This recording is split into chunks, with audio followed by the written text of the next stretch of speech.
దీప కార్తీక్ తోటి ఇలా అంటూ ఉంటుంది. బావా, నువ్వు గమనించావో లేదో ఇది పొరపాటున జరిగిన విషయం కాదు. జ్యోత్స్న కావాలనే ఈ నిజాన్ని అమ్మకి చెప్పాలని ప్రయత్నిస్తుందని అంటుంది దీప. అంత మాట ఎందుకంటున్నావు దీపా అని కార్తీక్ అడగడంతో, అదే నిజం బావా, అమ్మని కాపాడాలంటే కన్న కూతురు వల్లే అవుతుందని డాక్టర్ చెప్పారు కదా.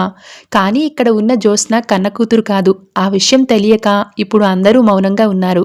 కానీ రేపొద్దున్న చికిత్స కోసం టెస్టులు చేసినప్పుడు ఆ బ్లడ్ శాంపుల్స్ కలవవు.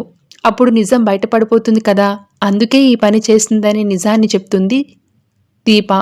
ఇక అప్పుడు జ్యోత్స్న పరిస్థితి ఏంటి బావా? అన్నిటికంటే ముఖ్యంగా ఆ రోజు హాస్పిటల్లో పిల్లల్ని మార్చేసిన పారిజాతం గారి పరిస్థితి ఏంటి?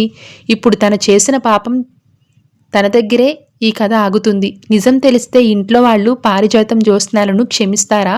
చివరికి నష్టం జరిగేది వాళ్ళిద్దరికే అని అంటుంది దీప. దాంతో కార్తీక్ తీవ్రంగా ఆలోచిస్తూ, దీపా, నువ్వు చెప్పిన అనుమానం నాకు కూడా ఉంది. కానీ జ్యోత్స్న మరీ ఇంతటి దారుణానికి తెగిస్తుందని నేను అస్సలు అనుకోలేదు. ఒకవేళ అత్తయ్యకి ఏమైనా అయితే దశరథ్ మావయ్య అస్సలు ఊరుకోడు అని జ్యోత్స్నకు కూడా తెలుసు. కానీ ఇప్పుడు మన ముందున్న సమస్య అది కాదు. ఇంకెన్నాళ్ళు ఈ నిజాన్ని దాస్తాం? నువ్వే సుమిత్ర అత్తయ్య అసలైన కూతురివని నిజాన్ని అత్తయ్యకి చెప్పేద్దాం. అప్పుడే ఈ సమస్యలన్నిటికీ ఒక పరిష్కారం దొరుకుతుందని దీపతో కార్తీక్ అంటాడు.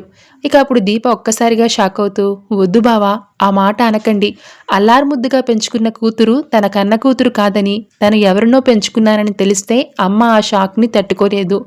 ఆవిడ ఇప్పటికే అనారోగ్యంతో ఉన్నారు. ఈ నిజం ఆవిడ ప్రాణాలకే ముప్పు కావచ్చు అని భయపడుతూ ఉంటుంది దీప. కానీ మన దగ్గర టైం లేదు దీపా. డాక్టర్స్ క్లియర్గా చెప్పారు. ఎవరైతే బోన్ మ్యారో ఇవ్వాలనుకుంటున్నారో వాళ్ళు వెంటనే మెడికల్ టెస్టులు చేయించుకోవాలి. అత్తయ్య బ్లడ్కి తన బ్లడ్కి మాత్రమే సరిపోతుంది. ఎందుకంటే నువ్వే తన కూతురువు కాబట్టి అత్తయ్యను కాపాడాల్సింది నువ్వే దీపా అని చెప్తూ ఉంటాడు కార్తీక్. నేను బ్లడ్ ఇవ్వడానికి, అమ్మను కాపాడుకోవడానికి సిద్ధంగా ఉన్నాను బావా. కానీ నా వల్ల అమ్మ మనసు గాయపడుతుందని అంటుంది దీప. ఇక మరోవైపు పారిజాతం కోపంగా రగిలిపోతూ, చూసావా, నీ తెలివితేటల వల్ల ప్లాన్ అంతా తలకిందులైంది. తప్పు చేసింది నువ్వైతే అక్కడ అందరూ నన్ను వేలెత్తి చూపిస్తున్నారు. నా పరువు తీసావు కదే అని జ్యోత్స్నపై మండిపడుతుంది పారు. నేను నిజం చెప్పబోతే అందరూ ఎందుకు అంతలా ఫైర్ అవుతున్నారో అర్థం కావట్లేదు గ్రాని.